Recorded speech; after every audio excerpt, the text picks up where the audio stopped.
Hi, this is Michale Graves, and you're listening to WithoutYourHead.com. All right, we're back, and we're joined by former Misfits frontman Michale Graves, and I welcome you to Without Your Head. Thank you. Thanks for having me on. Yeah, definitely. So how you doing tonight? I know you're a busy man. I'm doing good. I'm at home in New Jersey, trying to adjust to the time change. Just getting back from Europe. Right. I'm doing good. Yeah, let everybody know I just came back from a tour of Europe, and I guess you're going on a tour to South America pretty soon. Yeah, next week I leave for South America. I'm playing in Panama, and El Salvador, and San Jose, and now Mexico. That's pretty cool. You can check out your website at michaelgraves.com. We'll have that right up on the site so you can click on it. Cool. Check all the dates. You're on tour with Marky Ramone and friends. How did the tour go? Tour was fantastic. Got to play a bunch of places I've never been to over in Europe. We played in Macedonia, Bulgaria, Croatia. It was great. The shows were fantastic. The tour concluded in Athens, Greece. We were there Saturday, and when the riots first broke out over there, and we went through 2 nights of literal anarchy in the streets. Yeah, man. What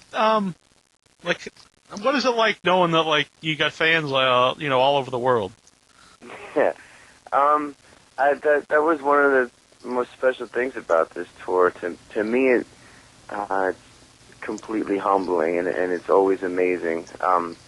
Especially to be on almost the complete opposite side of the world, and for a lot of these kids to know who I am, and they want my autograph. They want to take pictures of me. It's insane. It's very humbling. It's wonderful. Are the fans any different, in different parts of the country? Do they react differently when you're in concert?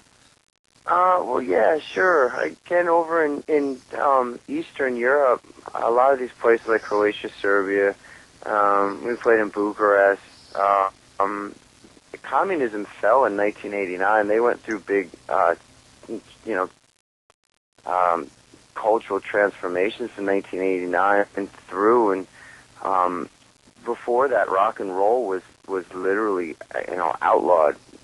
Nobody could listen to it, and not anyone had any access like that to Western music. And since then, the past 18 years, it's started to make its way into the culture. So bands like Ramones and Misfits and Dead Kennedys and NoFX and all the hardcore bands are new to these kids, and there's such a raw enthusiasm for it that you don't necessarily see in the States, because obviously we've had it for so long.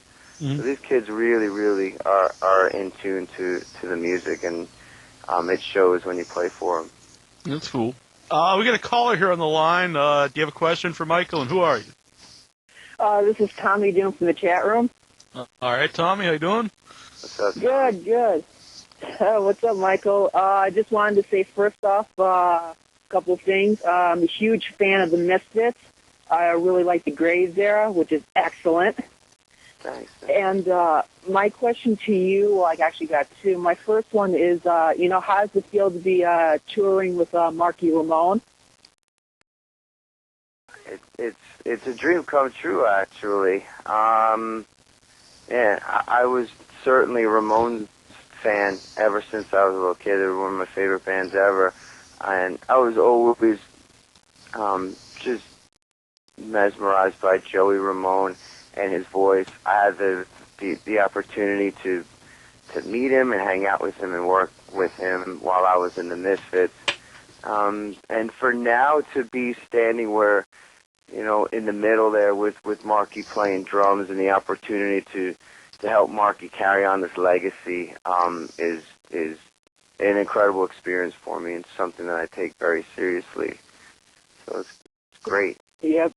And my second question would be, I've been reading up online and whatnot that right after you left the Misfits, that tons of stuff, happened behind the lines, that Jerry, all of a sudden Jerry didn't get along with Doyle or Chud. And my question is there going to be a possible reunion with you and Jerry? Probably not. Probably not. One of the tragic things about the Misfits is that it's gotten so completely undone between myself and Jerry and myself and Doyle and myself and Chud and likewise for everybody else that the road back is a long one. And it's especially tragic because the fans, especially the younger fans who are just getting into the band, not having the opportunity, the chance to see us play together, and people hear so much more about the drama and the bad things that happen with my time in that band than they do the good things, and it's just tragic. Those guys are lost. And I had a quick, not comment, but kind of another question. But, a friend of mine actually told me that the first time when you left the Misfits for a short time in '98, that you were the brief lead singer for White Zombie right after Rob left. Is that true? No, that would have been awesome, but no, that's not true. I wish. That's actually That's actually a better rumor than the ice hockey thing, that I left the band to play ice hockey. Did you ever hear that one? I heard that one, actually. That was one of the rumors. But I actually heard that when bands such as Ramones or the Misfits, when you guys went down to South America, that you were extremely, extremely popular. Yes, very much so. Both the Misfits and the Ramones are still remain very, very popular down south. Indeed. That's true. Thanks for calling in, Tommy. You're welcome, and Graves, keep on rocking with Marky Ramone. Thanks, dude. Yeah. You're welcome. Bye. Bye. Thanks for calling in. You're welcome. Yeah, no problem. And if anybody doesn't know, you've got a solo CD out right now, Veretta Park, Illusions Live. Why did you decide to put out a live album? I wanted to capture the essence of the live acoustic show. It's obviously such a different atmosphere than having a full band. These shows really developed into something that was unique and special, not only for myself, but for all the fans that were coming to see it. And I really just wanted to capture that on CD, and I think I did.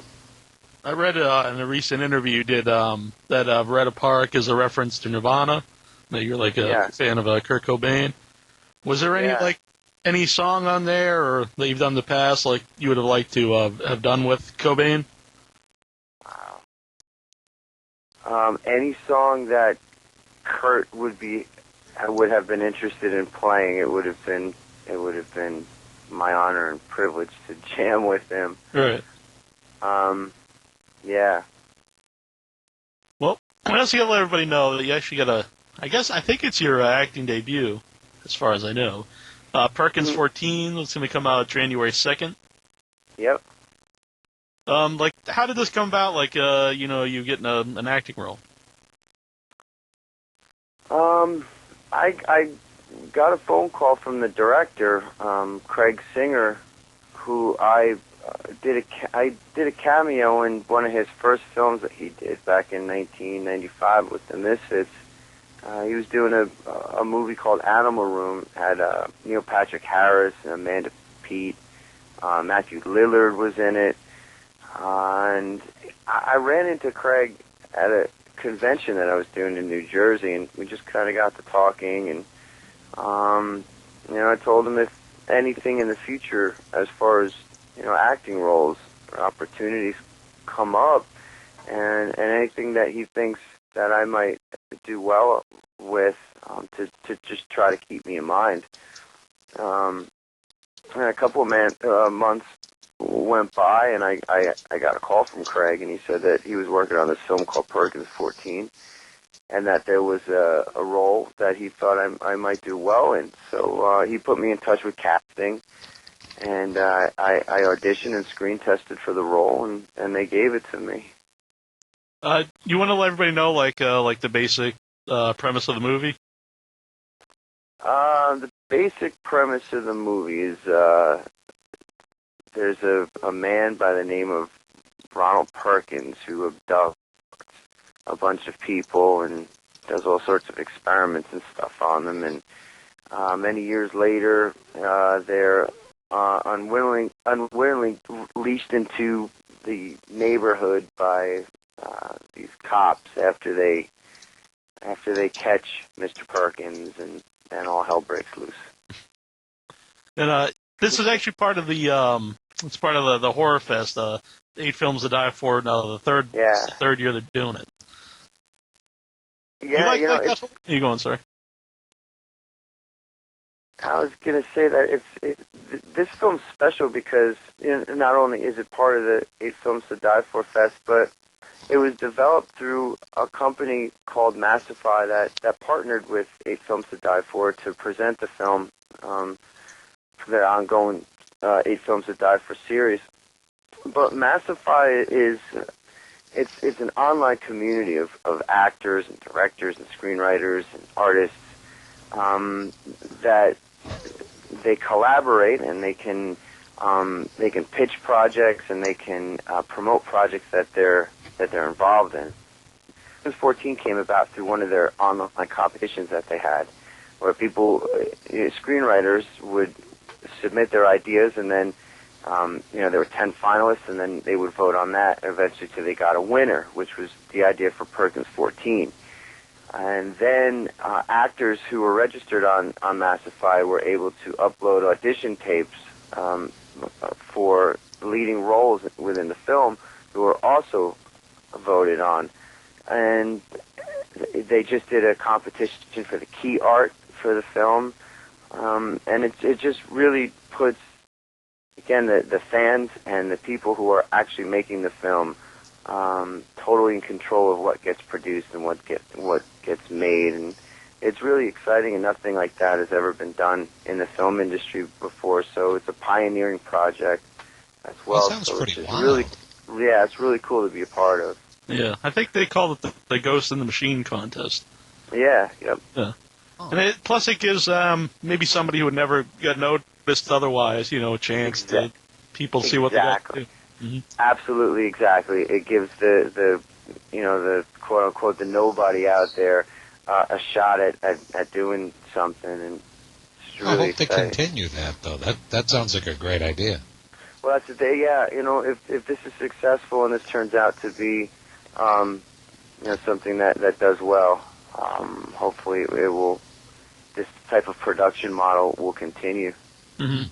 The website's massify.com, and if you go to their MySpace, they actually has some little videos up there about how they found some of the actors and whatnot. It's pretty cool. And you talked about like the artwork. I don't know if you've seen the finished poster, but that came out really well. Yeah, I did. I saw the poster of that one. It is kind of cool. I was voting on the one that says the kids aren't all right. And it's one of the posters that are up there. But yeah, the key art's check really those neat. Out. Do you like the concept of the Horror Fest, where they have like a few movies playing together, and everyone, you can go and see a bunch of them at the same time? Yeah, I kind of dig that. Horror movie enthusiasts are very much, they're like any other sort of enthusiast. They like to gather and talk about what they liked and what they didn't like about things, and compare and contrast. So it gives the opportunity to really vet projects. Mm-hmm. Now, I assume you're a horror movie fan. Yeah, yep. Yeah. Is there any particular ones that stand out for you? I'm a big fan of The Exorcist. Uh-huh. Nice. And I saw Poltergeist at a really young age, and that movie just always stuck in my mind as one of my favorites. Have you seen Poultrygeist? Poultrygeist. Mm-hmm. That's a new trauma film. It's a Thanksgiving movie. It's Night of the Chicken Dead. It's one of the better Troma films if you're a fan of the Troma movies. We had Lloyd Kaufman on last week, and he was talking about it. And one of the things he talked about was bootleggers, and that he doesn't say it's a good thing for people to download their movies, but he's not totally against. He says as long as people get to see it. Where do you stand on music? Do you think that's something that really hurts the musicians when people are downloading the music? I think in certain cases it certainly does, but in my case, I don't mind it so much. I think for me, I have so much material that I put out there and make available to the fans, and certainly if you go to my website, you see that I package them and I charge a price for them. Right. When you download them, and there is, and I always believe that there'll be a major part of my fan base that's always going to pay for my music, whatever and however I release it. And then after a certain, time, it's just eventually going to get downloaded, for free and spread out that way. I think especially now, it's just an inevitable thing. So it forces, at least me, and it should force other artists to adapt to that and to be more creative and to put out more material quicker and have the turnover rate of your compositions, much faster. I think it also separates, again, hardworking artists from those who either aren't hardworking or aren't able to write or compose as quickly as others. I think eventually the internet will catch up with some of that, but it's just like back in the day when it was cassettes. You bring your cassette over to your friend's house and you copy it, and he makes a copy for his friend. It just happens in a lot faster, and I guess in a bigger sense. Yeah. But I was starting to wait also help people discover something they might not know about, sure. and eventually go and buy it. Yeah, definitely. Did you enjoy doing the movie? Would you like to pursue more acting roles? I loved it. I loved every second of it. As hard work as it is, it's something that I've always wanted to do, and it's something that I'll certainly continue doing. I'm working on a play, actually, that Craig Singer wrote here in New York City. That's eventually going to be turned into a major motion picture, and I as well plan to do another film in 2009 at some point. Mm-hmm. Yeah. Is any of your songs in this movie? Yeah, Blackbird. There's one that I wrote called Blackbird is going to be in the movie. I recorded an acoustic version of it while I was in Bucharest, Romania, along with the other the new batch of songs that I wrote that I recorded as well in Bucharest that are on the new album. Mm-hmm. I think you can hear that one off your MySpace too. Yeah, I think it's up there. Yeah. Also, you can go to Screaming Crow's website. I think he's got a couple up there. Mm-hmm. Yeah, and I think you can listen to a couple of them off your regular website too. Well, I'm sure by now you can download it. I wasn't going to say. Well, I'm sure anyone who's listening to the show probably knows that already. Don't give them any ideas. Come on. Right, if you download it, then you like it, then go and buy the CD. Hey, right, exactly. My record company will kill me. Yeah, go buy the CD. I think, John, did you have a question? Yeah, earlier in the interview, we know you're not a hockey player, but you have dabbled in the world of professional wrestling. How did you enjoy your days in WCW? I had a blast. It was always lots of fun. I learned quickly, however, that any aspirations I had to be a professional wrestler quickly went out the window. Because those guys are big, man, and they're serious. Yeah, I had a lot of fun. Mm-hmm. I had a lot of fun, but I didn't take it too seriously because, like I said, those guys will kill you. They would kill me. Mm-hmm. We've interviewed Vampiro before, who I believe you were with on TV. Yeah, Vampiro's a good friend of mine still, and I'll tell you what, it's easy to be tough when Vampiro's standing in front of you, boy. So bring him wherever you go. Else, and it's when Vamp's somewhere else, and all of a sudden you got to fend for yourself in a situation like that. It's like, uh-oh. I think he's now like a guardian angel in Mexico. Yeah, Vamp does lots of good work down in Mexico with the Guardian Angels, and yeah, he's down there fighting the good fight. Yeah. Did you write all your own songs on the new CD? On the new CD, yeah, I wrote all of them. I collaborated actually with Patrick O'Kane, who plays the lead in Perkins 14. He plays Dwayne Hopper. He's an incredible Irish actor.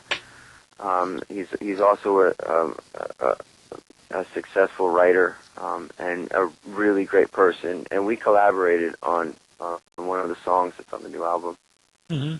Oh, I had to bring this up because I also read earlier today. I was reading an interview you did, and you mentioned Gorgeous George was married to one of the Misfits.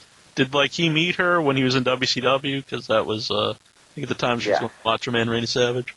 Yeah, that's exactly the time them two hooked up, was when we were in WCW. Uh-huh. All right, no, we won't ask for any stories on her. We'll let everybody know, though. I guess all 8 movies you can go see during January 9th to the 15th. Does Perkins 14 then come out on its own? The week before. I'm not sure about that. I don't know. Best thing to do, I would imagine, is to go to Massify.com or After Dark Film website. Yeah. Always got to put you on the spot. Yeah. Well, I have all these dates here in front of me. Some of them don't quite match up. But definitely go out there and check it out and find it. Is there anything you'd like to tell everybody out there before I let you go? No, I appreciate everybody's support, and I look forward to next year to continue doing what I'm doing. Also, I continue to be very much involved and passionate about the cause of the West Memphis 3, and if there's anybody out there that wants to find out about that, please go to WM3.org and check out what it's about, and do anything and everything you can to help those guys out, because they need it, especially now. There's a third Paradise Lost that's coming out soon. I believe they're making it right now. Yes, the third movie is being worked on as this case comes to its conclusion. Mm-hmm. And you can also get Damien, which I have, because I'm also interested in this, is Damien Eccles' book, which I believe you can buy off Margaret Cho. Yeah, there you go. Again, if you go to WM3.org, there's definitely links to all of that stuff. Mm-hmm. All right, man. Well, we really appreciate you coming on tonight. I really appreciate the opportunity to come on and talk, man. Thank you very much. This is Sophie Monk, and you're on WithoutYourHead.com.